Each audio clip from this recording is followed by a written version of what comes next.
Additional options in Time Tracker module. Let's see a few other options available in the Time Tracker module. In order to do that, let's navigate to Settings, Time Tracker, and under Configuration, we have this section Additional Options. So the first one here is about reports, particularly the payroll report. So we see this option called Include Paid Leave in Payroll Calculation. So there is a payroll report in the Time Tracker module which helps you to identify the total number of time log hours submitted by an employee for a particular pay cycle.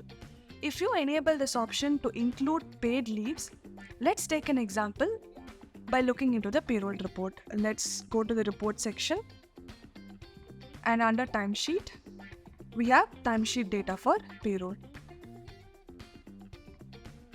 And for this particular pay cycle, we have this employee work for 35 hours in total. When you enable the option to include the paid leaves, let's consider this example. This employee has submitted time log for 35 hours and has taken 1 day of paid leave where he was supposed to work for 8 hours. If the option to include paid leave is enabled, instead of 35 hours, it will be mentioned as 42 hours, which is including the number of working hours he was supposed to work on that paid leave. So this is about enabling the option of including the paid leave. So let's go back to settings, and then we have password protection option. So we do have custom-made reports for the Time Tracker module. You will have an option to export all these reports. When password protection is enabled, whenever you export a report, you will need a password to open the downloaded file, and this password will be shared with you through email. So once this is enabled, click on Save.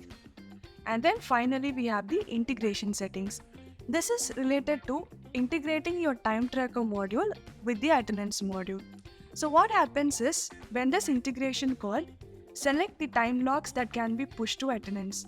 So whenever employee is adding a time log in the Time Tracker module, it can be converted to check-in and check-out entries, and it will be pushed to the attendance module. For example, if an employee is submitting a time log using the timer option with the start time as 10 a.m.